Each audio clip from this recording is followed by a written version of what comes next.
Tengo entendido que ustedes están aquí en un día extremo, ¿no? Desde la mañana hasta la noche, buscando aquí crecer en el Señor, en el conocimiento de su obra. Entonces, qué bueno sacar estos espacios para tener una búsqueda más intensa y por ende un mayor mover y crecimiento en el Señor. Vamos a ir al primer libro del Génesis, el capítulo número 11, para leer allí la palabra del Señor. Mientras usted encuentra, quiero darle en el nombre del Señor Jesús gracias a la iglesia aquí en este lugar, porque como lo anota la hermana Luz Helena, nosotros estamos en el área de misiones nacionales, pero este es un trabajo que uno no puede hacer solo. Somos un equipo, ustedes en la retaguardia, nosotros al frente, ustedes orando y ofrendando y nosotros predicando. Y gracias a Él por todo lo que hace en nosotros y por nosotros. Por eso, por la gracia del Señor, ya podemos decir que en Laureles hay plantada otra iglesia del nombre de Jesús para exaltar y bendecir su nombre. Vamos a mirar entonces acá, dice verso primero: tenía entonces toda la tierra una sola lengua y unas mismas palabras. Y aconteció que cuando salieron de oriente, hallaron una llanura en la tierra de Sinar y se establecieron allí. Y se dijeron unos a otros: vamos, hagamos ladrillo y cosámoslo con fuego. Y les sirvió el ladrillo en lugar de piedra y el asfalto en lugar de mezcla. Y dijeron: vamos, edifiquémonos una ciudad y una torre, cuya cúspide llegue al cielo, y hagamos un nombre, por si fuéremos esparcidos sobre la faz de toda la tierra. Y descendió Jehová para ver la ciudad y la torre que edificaban los hijos de los hombres. Y dijo Jehová: he aquí el pueblo es uno, y todos estos tienen un solo lenguaje, y han comenzado la obra, y nada les hará desistir ahora de lo que han pensado hacer. Ahora pues, descendamos y confundamos allí su lengua, para que ninguno entienda el habla de su compañero. Así los esparció Jehová desde allí sobre la faz de la tierra, y dejaron de edificar la ciudad. Por esto fue llamado el nombre de ella Babel, porque allí confundió Jehová el lenguaje de toda la tierra, y desde allí los esparció sobre la faz de toda la tierra. Y vamos a ir al otro Génesis. Usted sabe que hay otro Génesis, ¿no? El libro de Hechos. Ese es el Génesis de la iglesia. Y dice allí el capítulo número 2, el verso primero: cuando llegó el día de Pentecostés, estaban todos unánimes juntos, y de repente vino del cielo un estruendo, como de un viento recio que soplaba, el cual llenó toda la casa donde estaban sentados.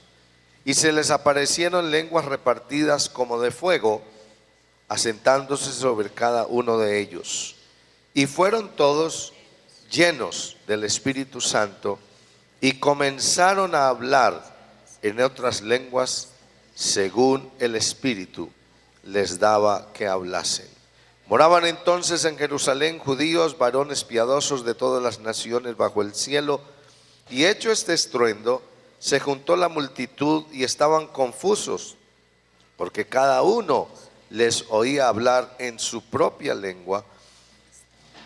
las maravillas de Dios, ¿no? Estaban atónitos, maravillados. Decían, ¿no son todos estos galileos los que hablan? ¿Cómo pues les oímos nosotros hablar cada uno en nuestra lengua en la que hemos nacido?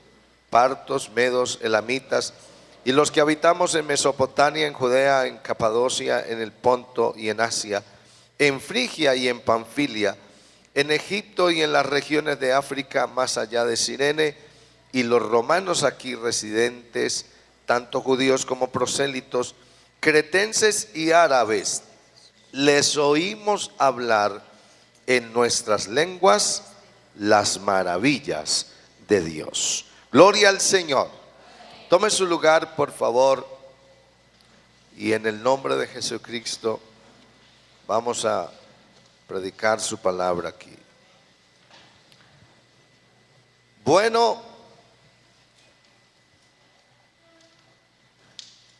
como tuve la bendición de venir al culto de la tarde y pude oír la palabra del Señor que se ministraba acá,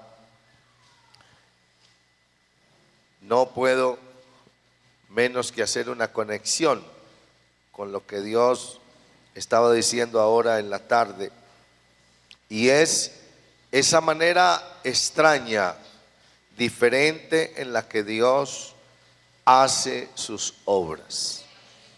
Dios es Dios, hermanos, porque hace lo que quiere, cuando quiere, como quiere y con quien quiere. No hay otro. Hay gente que cree que manda, pero la palabra dice que sobre un alto hay uno más alto, y el Altísimo está sobre todos. Solo hay uno que hace así, y ese es Dios. Él es Dios porque hace lo que quiere. Y Dios tiene esa particularidad porque, claro, Él es único y pone su sello en lo que hace, de tal manera que Él deja sentado su magnificencia en las obras que ejecuta. Dios se distingue porque siempre hace obras estupendas. Nosotros muchas veces hacemos obras estúpidas, pero Dios hace obras estupendas. Y por eso es importante que conozcamos al Señor y que lo conozcamos por sus obras también, porque a Dios se le conoce a través de la revelación que Él hace de sí mismo. Esa es una acción de su espíritu, tocando al hombre para abrir sus ojos espirituales, porque de la misma manera que tenemos unos sentidos físicos para poder relacionarnos con el mundo físico, tenemos unos sentidos espirituales para poder relacionarnos con el mundo espiritual. Y de la misma manera que se sufre ceguera o miopía en los ojos físicos y no se puede ver a lo lejos o no se pueden distinguir con claridad las cosas, los colores, ¿habrá usted oído a alguna persona que ya ha avanzado en años decir, no, es que las letras se me juntan, es que todo lo veo borroso?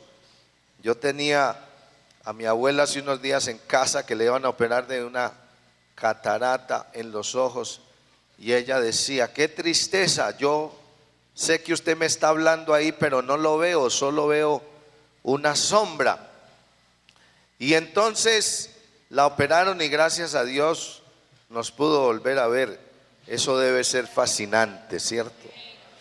Pues Dios también debe hacer ese ejercicio de tocarnos los ojos espirituales para que nosotros veamos en el mundo espiritual, porque a eso nos llamó Dios a través del nuevo nacimiento, para que viéramos y entráramos en su reino.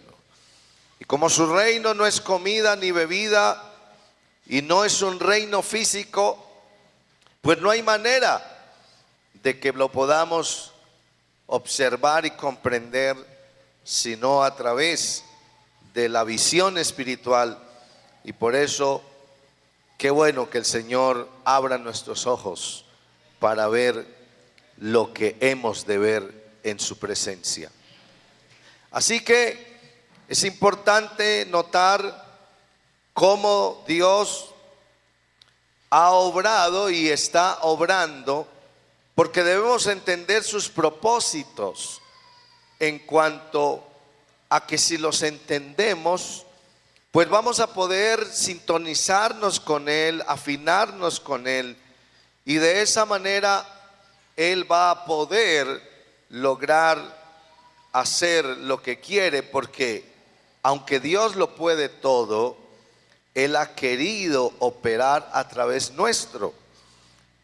Y es bueno ver cómo en un momento dado en el ser se puede presentar una disparidad, una incongruencia, porque Él puede hacer algo o quiere hacer algo, pero no logra ejecutarlo porque en su ser no hay una conexión.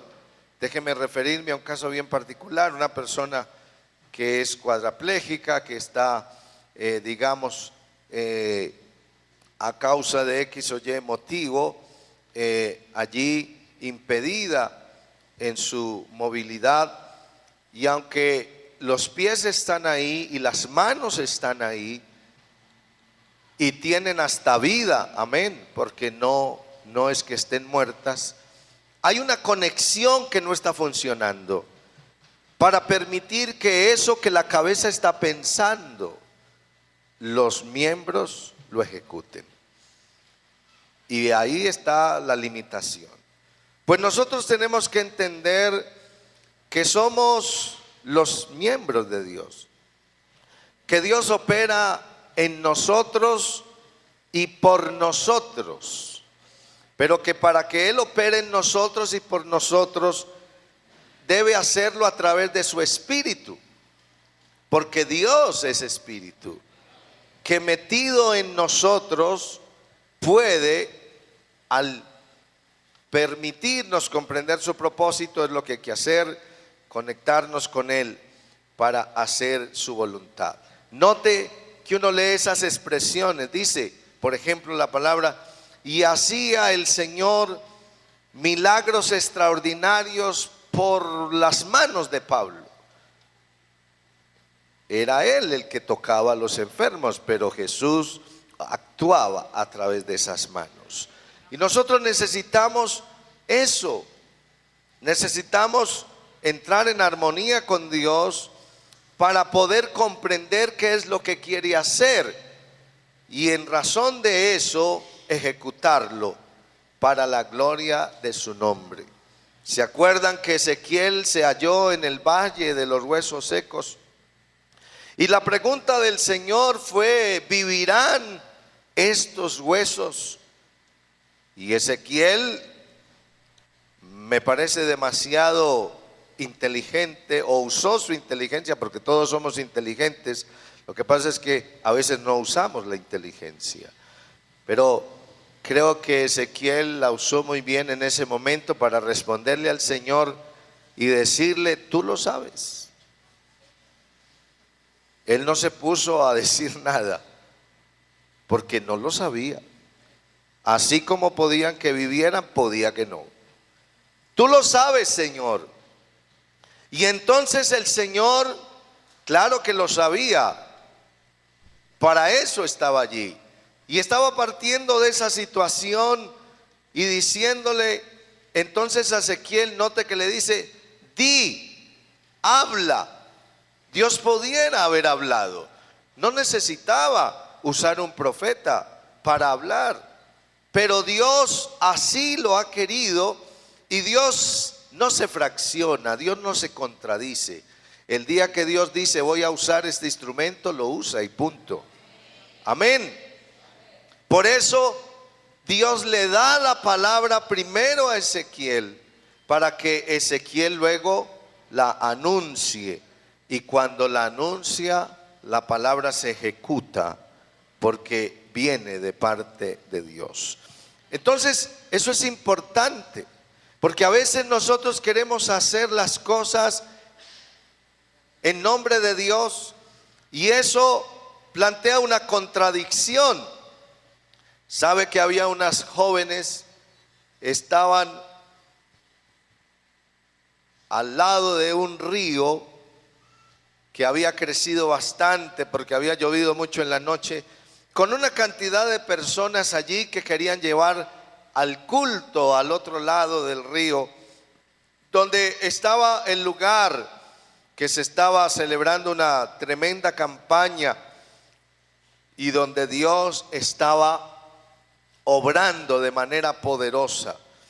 Entonces las jóvenes estuvieron allí esperando por varios minutos a ver si la corriente del río bajaba para poder pasar al otro lado, pero nada, al contrario, era más turbulento, de tal manera que, preocupadas por no poder pasar a la gente, comenzaron a conversar entre ellas y a animarse entre ellas.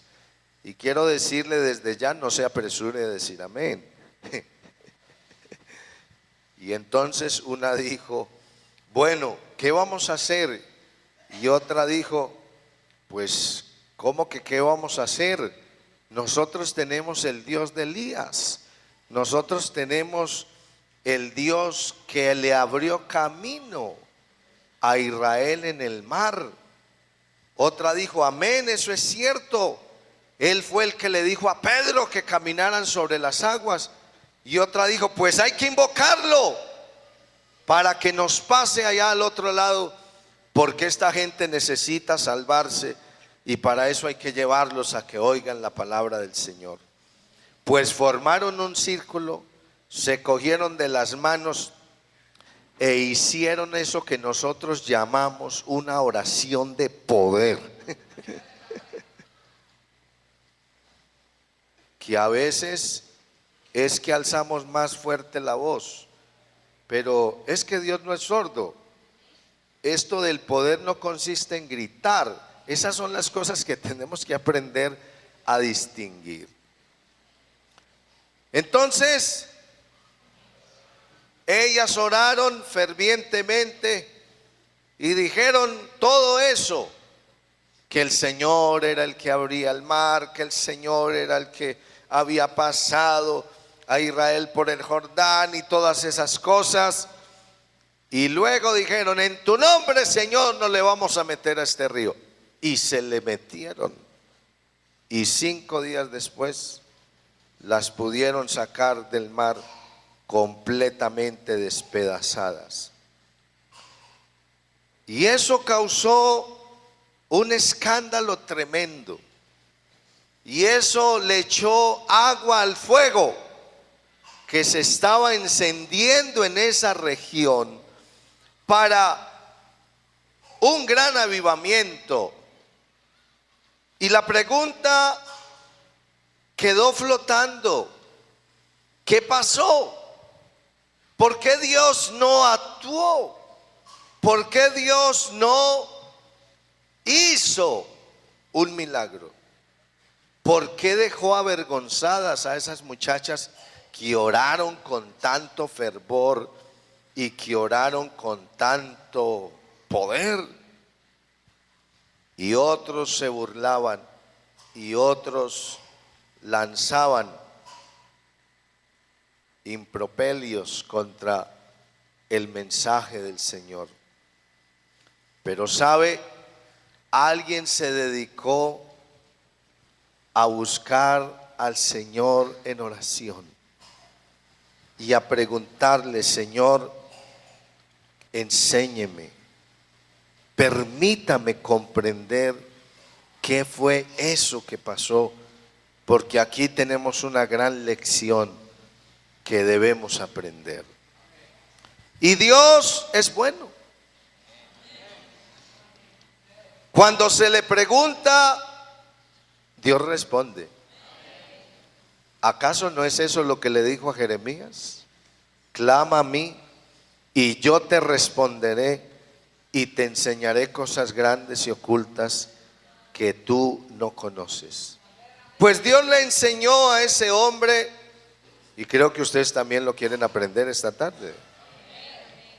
Bueno, que una cosa es actuar desde sí mismo, basándose en lo que Dios ha hecho, y otra cosa muy distinta es actuar sobre lo que Dios dice. ¿Por qué Israel pasó el Mar Rojo? Porque Dios le dijo a Moisés: dile al pueblo de Israel que marche. Y cuando ellos oyeron esa voz y le creyeron, el mar se abrió, porque el que estaba dando la orden era Él, y el mar a Él lo conoce y le obedece.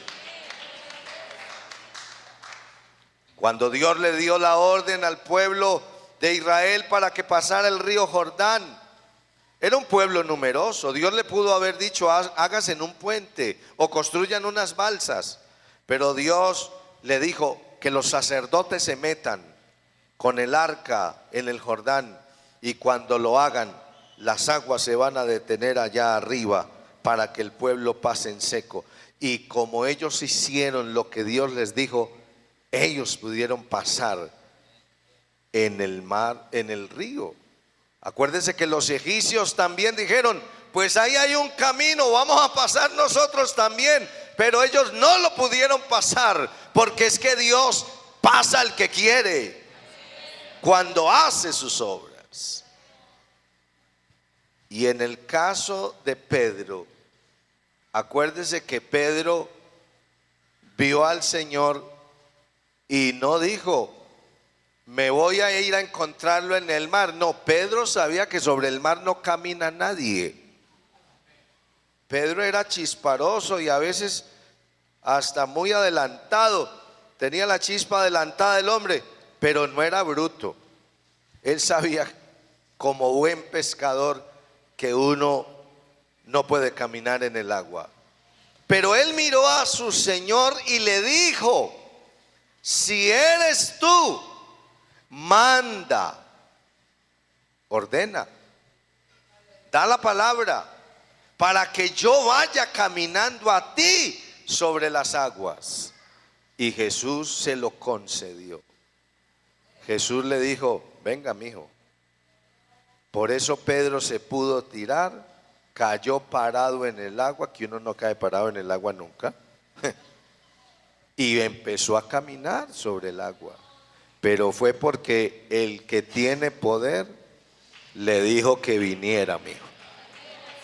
Por eso nosotros necesitamos entender que tenemos que establecer una conexión vital entre el Espíritu Santo y nosotros, porque esta iglesia la mueve el Espíritu Santo, y a ti te tiene que mover el Espíritu Santo, y a mí me debe mover el Espíritu Santo, porque el Espíritu Santo es el motor de esta iglesia, es el dínamo que mueve la vida espiritual. Aquí no se puede andar de manera personal, apoyándonos en nosotros mismos, porque eso es de la carne, y Dios no va a permitir que actuemos en la carne, porque la carne es tremenda, hace casi nada y siempre se está jactando de haber hecho mucho. Y resulta que Dios es muy bueno. Él hace cosas extraordinarias a favor de todos, pero hay una cosa que Dios no le va a dar a nadie, y es su gloria. La gloria le pertenece a Él y Él no se la va a compartir a nadie.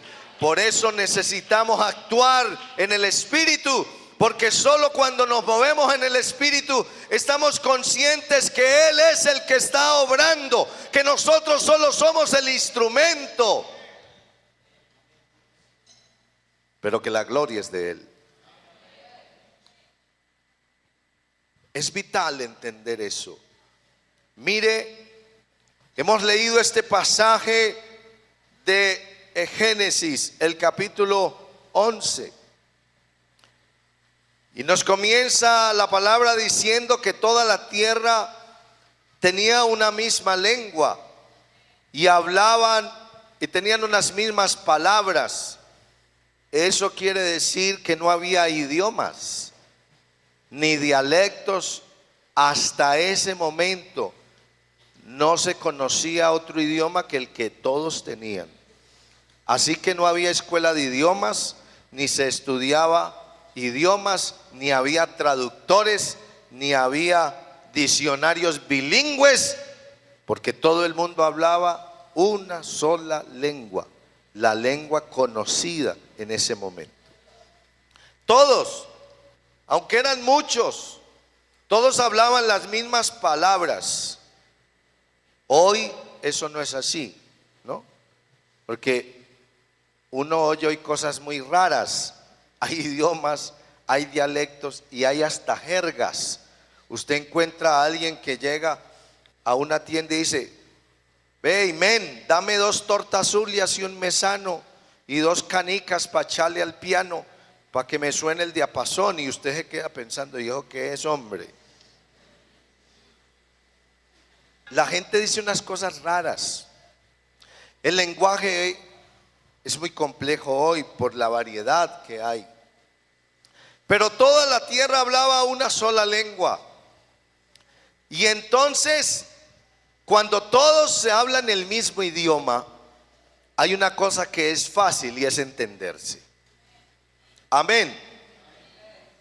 Y todos se pusieron de acuerdo en hacer 2 cosas. Vamos a construirnos una ciudad y nos vamos a hacer en esa ciudad una torre tan alta que su cúspide llegue al cielo. Y se pusieron a la tarea. Y resulta que hasta inventores resultaron, porque cambiaron la piedra por el ladrillo. Y el asfalto, dicen, les sirvió de mezcla. Así que hubo un adelanto en el ámbito de ingeniería y también de arquitectura, de diseño y de materiales. Y se pusieron a trabajar esa obra. Pero la Biblia dice que Dios miró a esos hombres. Y no es que a Dios no le guste que se construyan ciudades. No es que a Dios no le gusta que se hagan torres. No. Lo que a Dios no le gusta es que no se cumplan sus propósitos. Porque Él creó al hombre con propósitos y lo tiene aquí con propósitos. Hay quienes nacen y viven una vida sin sentido, una vida vana, una vida que cuando termine no los va a llenar sino de vergüenza. Pero hay quienes se ponen en las manos de Dios y viven una vida para cumplir los propósitos de Dios y terminan llenos de honra y glorifican a su Creador, que es el autor de su vida. Por eso es necesario aclarar eso, porque los juicios de Dios no son ejecutados por cualquier cosa, sino cuando se contradice o se desvía del propósito de Dios. Dios había destruido el mundo hacía unos años atrás con el diluvio a causa del pecado, de la maldad de los hombres. Y esa gente que estaba ahí estaba por la gracia y la misericordia de Dios, Y con ellos Dios quería llenar la tierra porque ese era su propósito. Pero ellos no querían. Ellos dijeron: quedémonos acá, hagámonos una ciudad y construyámonos una torre cuya cúspide llegue al cielo. Dos fatídicos errores. Al cielo no se llega por nuestros medios, al cielo se llega haciendo la voluntad de Dios. Al cielo se llega por un solo camino, y ese camino es el mismo. Por ahí dice la gente que todos los caminos llevan a Roma. A Roma sí. Usted a Roma se puede ir por barco, en chalupa, en helicóptero, nadando si quiere. Pero al cielo solo se va si se sigue a Jesucristo y se hace su perfecta voluntad. No todo el que me dice Señor, Señor, entrará en el reino de los cielos, sino el que hace la voluntad de mi Padre que está en los cielos. Así que Dios vino para confundir la lengua de ellos. Él dijo: descendamos y veamos qué es lo que estos hombres hacen. Y una vez Dios desciende y mira, se da cuenta que ellos no van a parar, que ellos no van a desistir en el propósito que tienen. Entonces Dios se las ingenia y dice: ¿cómo les desbaratamos esto? Dios hubiera podido hacer tantas cosas, ¿no? Un terremoto y listo. Amén. Dios hubiera podido hacer que ese asfalto se incendiara y se generara un incendio enorme que echara al traste la construcción de esa torre. Pero no, Dios hizo algo sorprendente. Les confundió la lengua, hermanos. Y cuando menos pensaron, el uno le pidió al otro: pásame el palustre. Y el otro le dijo: ¿qué le votre nom, monsieur? Je sais très bien, et vous? Y el otro dijo: ¿do you speak English, yeah? Y no se entendían, hermano. Y el uno pedía el palustre y le pasaban la plomada. Y el uno decía que le dieran mezcla y le traían era piedra. Así que se les acabó el rancho, hermano. Tuvieron que dejarlo todo así como estaba, porque de Dios no se burla nadie, porque Dios es soberano y sus propósitos se cumplen. Y si vamos a hacer su voluntad, esa será la única manera de que podamos también realizarnos nosotros. Y por ahí comenzaron las naciones. Usted se imagina esa tarea. Hubo que ponerse a escuchar a los demás para ver si hablaban lo que esa persona hablaba. Y ahí se fueron reuniendo por grupitos, por grupitos.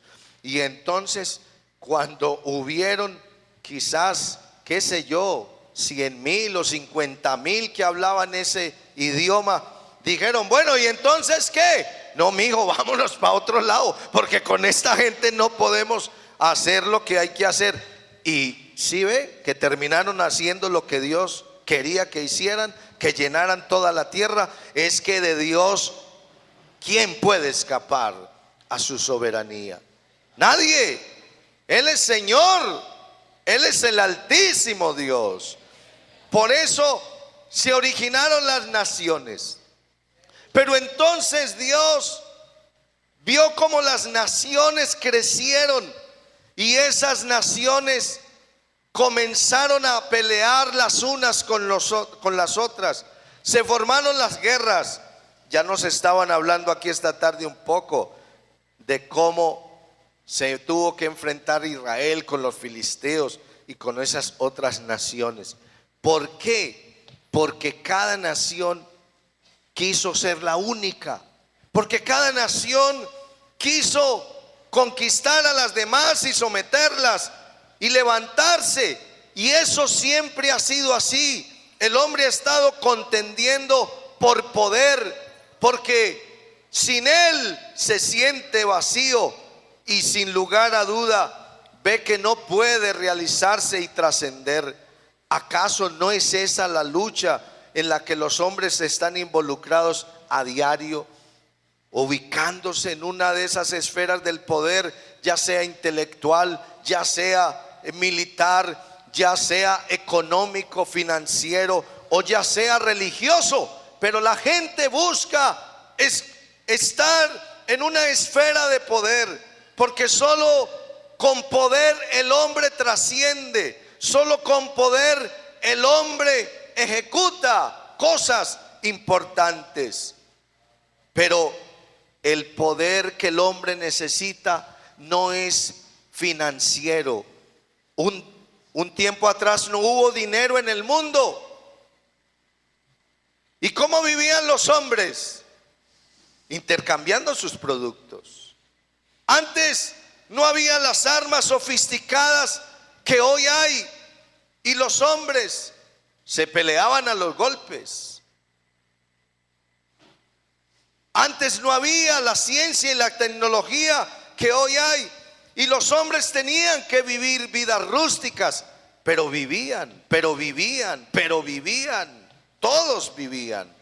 Pero cada una de esas cosas que el hombre ha considerado es la fuente del poder, lo único que le ha servido es para destruirlo, porque cada vez que el hombre se ubica en esas esferas de poder, ese poder es usado para dañar a otros y para destruirse a sí mismo, y no ha logrado el sueño de construir un mundo diferente, un mundo de armonía. Es que ¿saben qué? El único que tiene poder es Dios, y el único que nos puede y quiere dar poder es Dios. Y eso es lo que necesitamos entender. Necesitamos sintonizarnos. Cuando Jesús vino a estar aquí en esta tierra, empezó a obrar sus milagros, empezó a obrar de manera extraordinaria. Y recuerden que el Señor le delegó a sus apóstoles el que fueran, y también en su nombre, mediante la potestad que Él les confería, hicieran milagros. Y fueron y los hicieron. Los cojos se sanaron, los paralíticos, los ciegos, los sordos, los muertos incluso resucitaron. Y ellos llegaron regocijados ante el Señor diciendo: Señor, qué cosa tan tremenda, en tu nombre todo esto hicimos. Pero Jesús no les dice que se jacten de eso. Les dice: no se gocen, eso es natural en el reino. Esa es la manera dinámica en que el poder debe actuar. Gócense más bien, porque sus nombres están escritos en el libro de la vida. Y de esa manera el Señor comienza a ejecutar su propósito, hace realidad su ministerio. Pero noten que cuando el Señor ha terminado su obra y está para irse, los discípulos están mirándose los unos a los otros. Y yo imagino un poco la escena y veo que el uno al otro dicen: dígale usted, pregúntele usted. Y de pronto le dicen a Juan o a Pedro, que eran los más cercanos, Santiago, los voceros de los otros, le dice: pregúntale vos.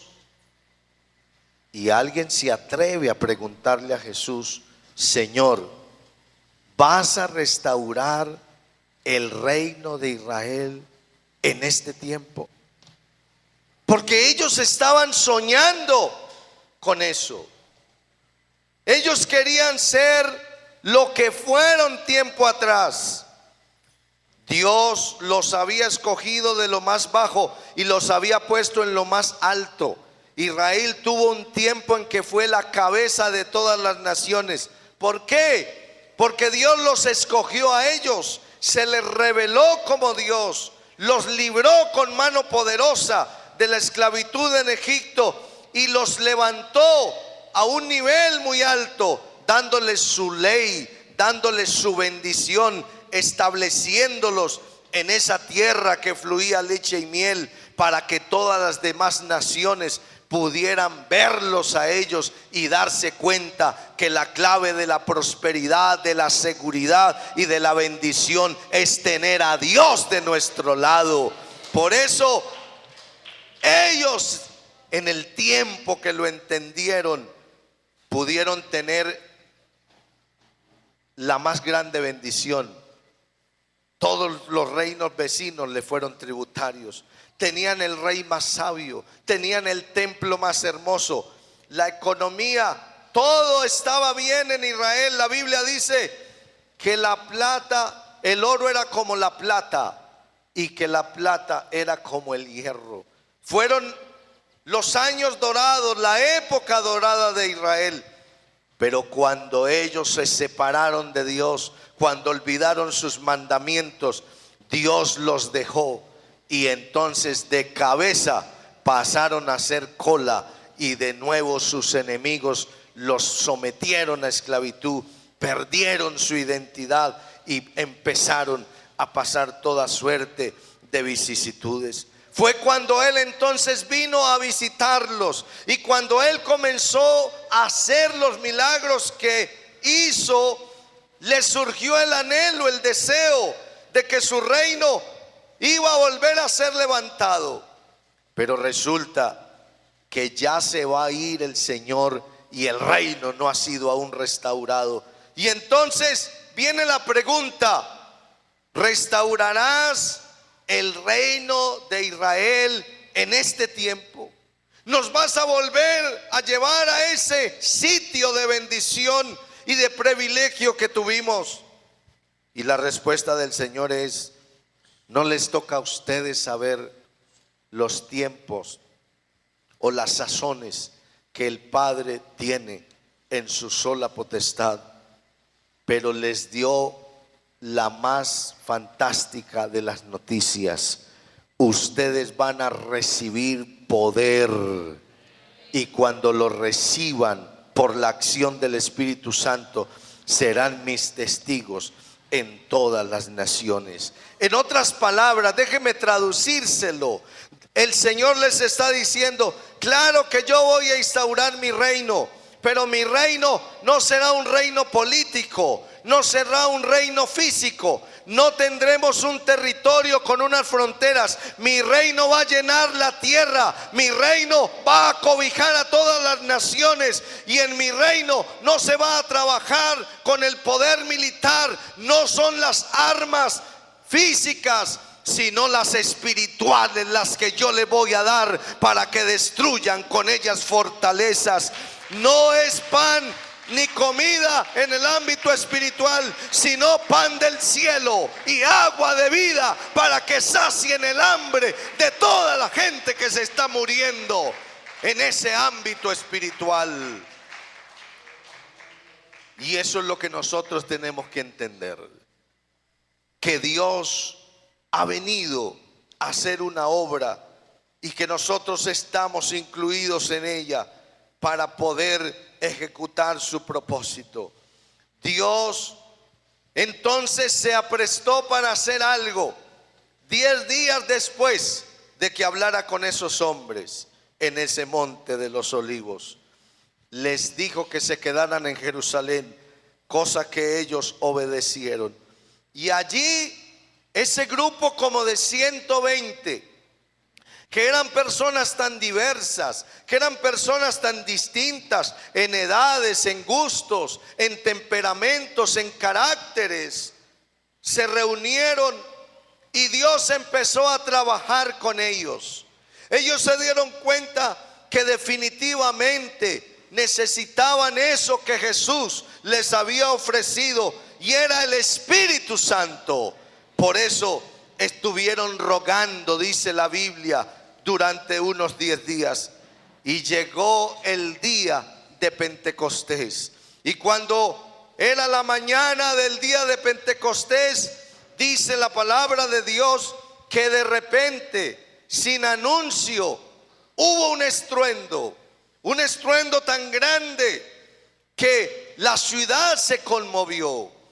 El epicentro de la fiesta era el templo, pero el aposento alto estaba a unos 2 kilómetros afuera más o menos de la circunferencia del templo, y Dios necesitaba poner la atención de la gente en ese lugar. Así que Dios hizo un estruendo. Y usted sabe que nosotros somos muy curiosos. Cuando pasa algo de envergadura, todo el mundo comienza a preguntar qué pasó y quiere correr para ver. Pues todos se fueron desde el templo para estar allá cerca del aposento alto. Había en esa fiesta gente de todas las naciones. Cada nación tenía una cultura propia, un idioma propio, porque así se habían formado en ese hecho de Babel allá en Génesis 11.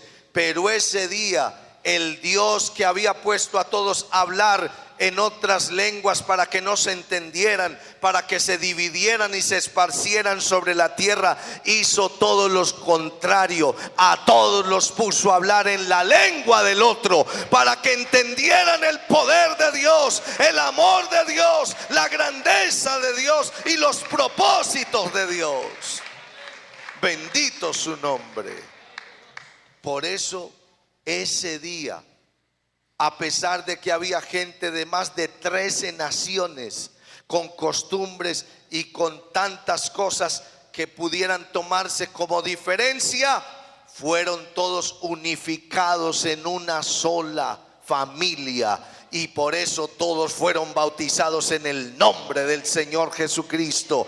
Y todos fueron llenos del Espíritu Santo, porque ahora era Dios el que iba a construir una torre cuya cúspide llega al cielo. Y esa es su iglesia. Esa es la construcción con que Dios está ocupado ahora, y en la que usted y yo estamos participando. Pero esto es solo posible por el Espíritu Santo. No hay otro agente, no hay otra manera de que se pueda lograr. Por eso cada uno de nosotros necesita conocer esto.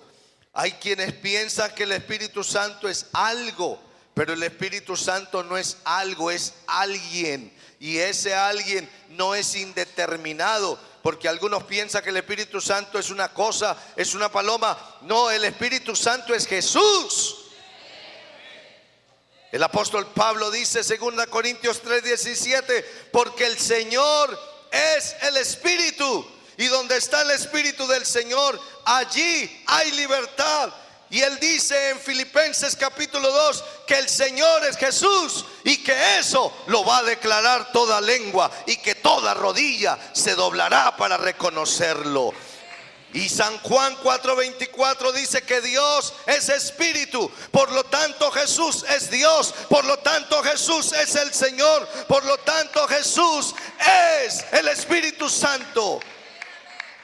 Y hay una cosa, solo una cosa, que va a hacer que el mundo sea diferente, y es que cada persona reconozca que Él es el Señor. Pero solo hay un medio para que la gente lo sepa, y Pablo dice que nadie puede llamar a Jesús Señor si no es por el Espíritu Santo. Esto no se aprende en la universidad, esto no se aprende en el colegio, esto lo enseña Dios a través de la revelación de su palabra en el corazón de los hombres.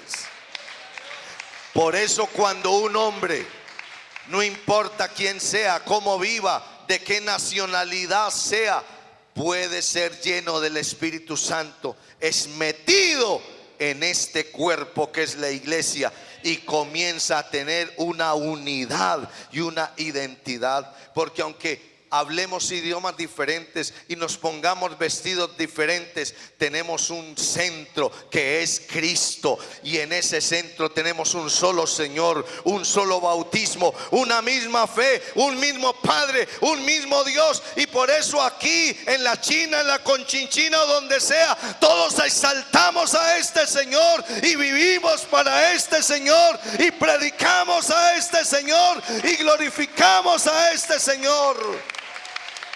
Y su paz, la de Él, es la que nos llena. Y su poder es el que actúa a través de nosotros para que su gloria sea conocida en toda la tierra. Por eso, si necesitamos algo, es entender esto. Si esos hombres que caminaron con Él, que lo tocaron, que se recostaron en su pecho, que comieron con Él, que le vieron con sus ojos literales, haciendo los milagros majestuosos que Él hizo, si ellos necesitaban recibir el Espíritu Santo, ¿usted cree que nosotros no lo necesitamos? Usted no me puede decir que ha visto a Cristo. Usted no me puede decir que lo ha tocado en el ámbito espiritual. Usted no puede decir que le oyó de manera audible en el mundo natural.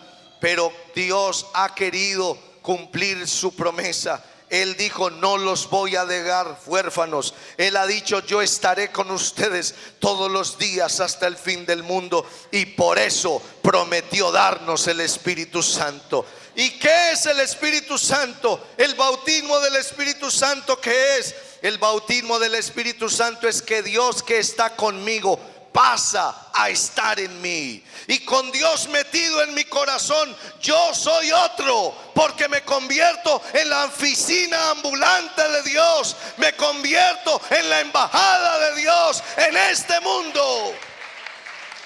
Y cuando yo me hago conciencia de eso, entonces el mundo tiene esperanza. Porque donde un hombre y una mujer se paren bajo la unción del Espíritu Santo, las tinieblas tienen que retroceder. Los poderes del diablo están a punto de ser desbaratados, y la gloria de Dios está por verse. Eso fue lo que ellos entendieron. Y la iglesia tiene que saber eso.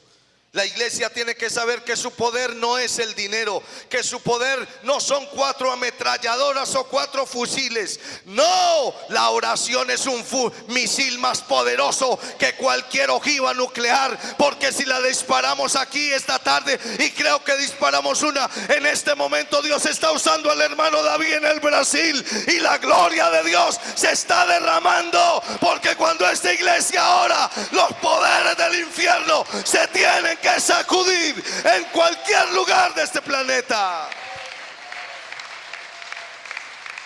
Aleluya. Porque esa es la potestad que Dios nos ha dado. Todo lo que atéis en la tierra será atado en los cielos, y todo lo que desatéis en la tierra será desatado en los cielos. Lo que necesitamos es unificarnos para usar ese poder, porque no lo podemos usar de manera individual. Tenemos que entrar en la conciencia de que somos un cuerpo bajo una sola dirección, que es la cabeza. Y si esa cabeza es Cristo, pero Cristo es el Espíritu Santo, es Él el que nos debe guiar, es Él el que debe marcar el derrotero. Cuando mi cabeza piensa en que el cuerpo debe moverse, un pie no va para adelante y otro para atrás. Cuando quiero levantarme, la espalda no se queda en la cama y el pecho se levanta solo. Todo mi cuerpo obedece a la orden de esa cabeza. Y es lo que nosotros necesitamos. Necesitamos entender que Dios nos llamó para ser uno en Él. Y que si todos nos sintonizamos con su Espíritu, no va a haber nada que se nos ponga de frente que se quede en pie. Porque esta iglesia tiene la promesa de que ni las puertas del infierno pueden prevalecer contra ella. Por eso necesitamos salir a marchar, necesitamos salir a predicar a este Cristo. Necesitamos pararnos en la cárcel, pararnos en el hospital, pararnos en el parque. Porque lo que Colombia necesita no es un cambio de gobierno, no es otro político mentiroso. Lo que Colombia necesita es poder de Dios, y esta iglesia lo tiene. Esta iglesia lo tiene. Es vital que lo comprendamos, porque Jesús no ha cambiado. Los que cambiamos somos nosotros. Pero Él no tiene que cambiar, porque Él es perfecto. Y lo perfecto no puede mejorarse. Ya es perfecto. Pero nosotros necesitamos entenderlo. Entender eso que estaba claro en el corazón de Pedro y de Juan el día que llegaron al templo La Hermosa. Ahí estaba el paralítico. Y el paralítico extendió la mano. Esperaba una limosna. Una limosna. Pero Pedro se metió la mano en el bolsillo y no había una moneda. Y Juan también. No le dieron, no porque fueran tacaños, no. No le dieron porque no tenían. Pero Pedro actuó como un hombre de Dios. No tengo plata ni oro. No lo tengo. No hay chequera. No tenemos cuenta bancaria. Y aunque la tuvieran, le hubieran podido al hombre dar millones, y en la ciencia de ese momento no lo hubieran podido andar. Y hay muchas cosas que hoy en este mundo de tecnología y de ciencia el hombre tiene y en eso se apoya, pero todavía Dios sigue diciendo: tienen un límite. El único que lo puedo todo soy yo. El único que hace cosas imposibles soy yo. Así que les voy a dejar ir hasta el límite para que se den cuenta que solo yo tengo el poder y que solo yo sigo siendo soberano. Por eso le dijeron: míranos. Y la palabra fue certera: no tengo plata ni oro, pero lo que tengo, y lo tenían porque Él se los había dado en Pentecostés. Lo que tengo te doy. En el nombre de Jesucristo, levántate y anda. Y el corrientazo recorrió a ese hombre de los pies a la cabeza y pudo salir corriendo, porque cuando a este nombre se invoca bajo la unción de este Espíritu, algo tiene que pasar, algo tiene que suceder. Y eso es lo que necesitamos. Iglesia, qué bueno que hoy la mayoría de nuestros muchachos son profesionales. Qué bueno que muchos de los nuestros ya fueron a la escuela y se graduaron en el bachillerato. Y ya no son la mayoría de nosotros analfabetas, que era una de las cosas con las que el mundo nos enrostraba antes. ¡Ey, aleluya, cabeza cabulla! ¡Bruto! No fuiste al colegio, por eso te metieron ese cuento, por eso crees en esas tonterías. Hoy somos muy refinados, hoy tenemos mucha cultura, pero la pregunta es: ¿seguimos necesitados de Dios o no? ¿Seguimos necesitados de su poder o no? Dígame, ¿qué diferencia hace que yo sea un doctor, un médico, y que no lo sea ante Dios? En el reino de Dios no se funciona con ciencia ni con tecnología. En el reino de Dios no se funciona con lógica. En el reino de Dios funciona su poder, y ese poder es dado por el Espíritu Santo. Por eso, aunque hay muchos aquí que no son médicos, han puesto su mano sobre un enfermo de cáncer y el cáncer se ha tenido que ir, porque el poder de Dios obedece, así no haya ciencia. Y no estamos defendiendo la ignorancia, pero lo que necesitamos es reconocer que esto no ha cambiado, que necesitamos poder de Dios y que hay que buscarlo, y que nunca antes como ahora se necesita ese poder, que nunca antes como ahora necesitamos ser llenos del Espíritu Santo. Porque lo único que hará retroceder a los demonios es el poder del Espíritu Santo. Y lo único que le va a gritar a esta ciencia, que hoy lucha por vacunas contra una cosa y contra otra, pero que cuando descubren la solución de una, ya tienen la otra enfermedad al frente para mostrarle su impotencia y su limitación. Lo que el mundo necesita es ver el poder de este Dios grande, de este Dios magnífico, que puede cambiar los borrachos, que puede transformar los homosexuales, que puede sacar a los presos de la cárcel, que puede sanar a los enfermos terminales, que puede traer paz a los que no la tienen. Poder de Dios. Pero para tener poder es necesario tener hambre, es necesario tener sed. El mundo se nos volvió cómodo y la comodidad nos volvió perezosos. Hoy nadie quiere caminar y la gente quiere que si monta el bus los deje en la puerta de la casa. Cuando los deja en la esquina siguiente, insultan al chofer. La gente no quiere hacer nada que les cueste esfuerzo.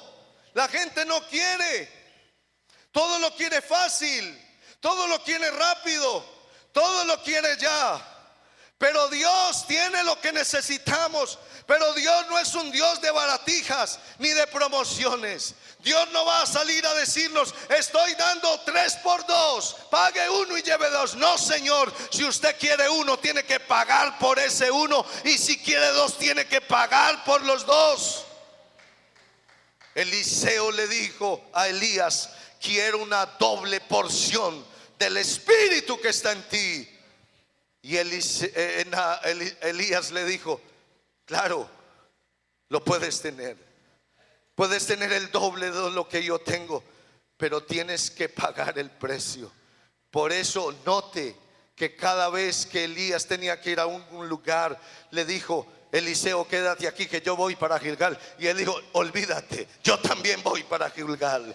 Quédate aquí porque yo voy para allí, para Betel. Y él dijo: pues yo también voy para Betel. Y quédate aquí porque yo voy para Jericó. Y él dijo: yo también voy a Jericó. Y luego dijo: yo voy al Jordán. Y él dijo: yo también voy al Jordán. Tú no puedes tener la doble unción, el poder y la gloria de Dios, si no lo sigues a Él. Tienes que perseguir su presencia, tienes que anhelar su presencia, tienes que doblar esas rodillas y levantar esas manos, y tienes que derramar el corazón, porque tu carne tiene que morir, tu hombre exterior tiene que bajarse, porque solo así la gloria de Dios puede llenarte y tu vida puede ser usada.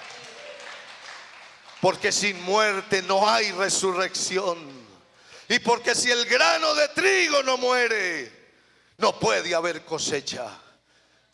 Solo cuando nos derramamos en su presencia, solo cuando nos humillamos ante Él y jadeamos por esa agua, Él puede saciar nuestra sed.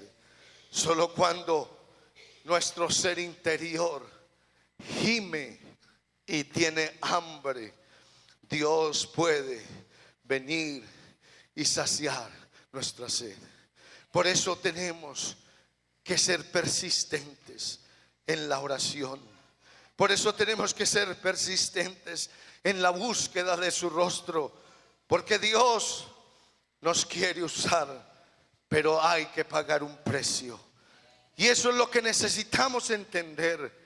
Por eso, qué bueno que estamos aquí esta tarde. Y gracias porque Dios nos ha venido ministrando aquí. Pero yo quiero llevarlo a un momento final ahora. Mire, ¿qué fue lo que cambió en nosotros? ¿La forma o el motivo? ¿Qué es lo que tiene que cambiar? Nosotros nos pasábamos mucho tiempo, perdíamos mucho tiempo haciendo cosas vanas. Amanecíamos viendo televisión, Nos íbamos al teatro y salíamos a las 11. Yo salí del teatro a las 11, la última película, de 9 a 11. Y cuando uno salía no había nadie. Y en esa época a veces ni taxi se conseguía. Y había que irse a casa a pie. Pero uno estaba contento porque se vio una película buena. Cuando nos íbamos a bailar toda una noche. Y si alguien salía de gracioso y a las 3 de la mañana nos decía que el baile se acababa, lo agarramos a palo para que respetara, porque nosotros habíamos ido de amanecida. Y cuando estábamos rumbeando era rumbeando. Y el que bebía llenaba la mesa y gritaba y se alegraba. Claro, esos somos los seres humanos. Y nosotros no podemos cambiar. Lo que necesitamos es la motivación correcta. ¿Y para quién es que lo hacemos? Nosotros nacimos en el Espíritu. Y tenemos que vivir en el Espíritu. Y tenemos que andar en el Espíritu. Usted no puede pensar que levantar las manos y moverse es pecado. Ese no es el pecado. El pecado es hacerlo para quien no es Dios. Pero David dice: yo voy a danzar, yo me voy a alegrar, yo voy a saltar. ¿No es eso lo que hemos estado cantando? Si nos vamos a meter con Dios, tenemos que meternos serio.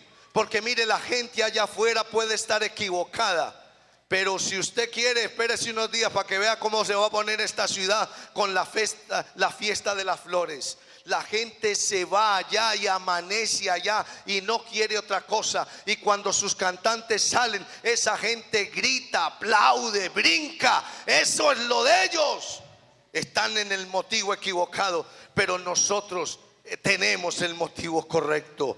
Estamos aquí para alabar a Dios, para exaltar a Dios, para bendecir a Dios, para glorificar a Dios, para predicar a Dios, para bendecirle y que la gente lo conozca. Y no lo hacemos por apariencia, lo hacemos porque ya probamos allá y hemos probado acá y nos hemos dado cuenta que lo de Dios es mejor, que lo de Dios satisface. Por eso lo nuestro no es marihuana, lo nuestro no es cocaína, lo nuestro no es sexo, lo nuestro no es baile, lo nuestro es gloria de Dios, lo nuestro es Espíritu Santo, lo nuestro es poder de Dios. Póngase en pie. ¿Qué quiere hacer usted ahora al final de este momento? La palabra dice que Dios prepara el buen vino para el final. Si todavía le queda hambre a usted, si todavía cree que Dios puede hacer un poco más, atrévase a hablar con Él ahora. Atrévase a llamarlo ahora. Él dice: el que tenga sed, venga a mí y beba. El que tenga sed, el que tenga hambre. Cuando tienes sed, tú buscas de una manera diferente. Cuando uno no tiene sed, le ofrecen agua y uno no se la quiere ni tomar. Pero cuando uno tiene sed, agua es lo que quiere. Y si la hay que pedir, se pide. Y si hay que comprar, se compra. Porque la sed cada vez se intensifica y nos seca la boca y nos hace sentir una ansiedad y una desesperación. Pero esta tarde Jesús está aquí. Y si hay un joven que quiera llenarse de su gloria, si hay una mujer que quiera llenarse de su gloria, si hay alguien que quiera probar esa gloria de Dios, Él está aquí. Comience a adorarle. Comience a adorarle aquí a Él. Comience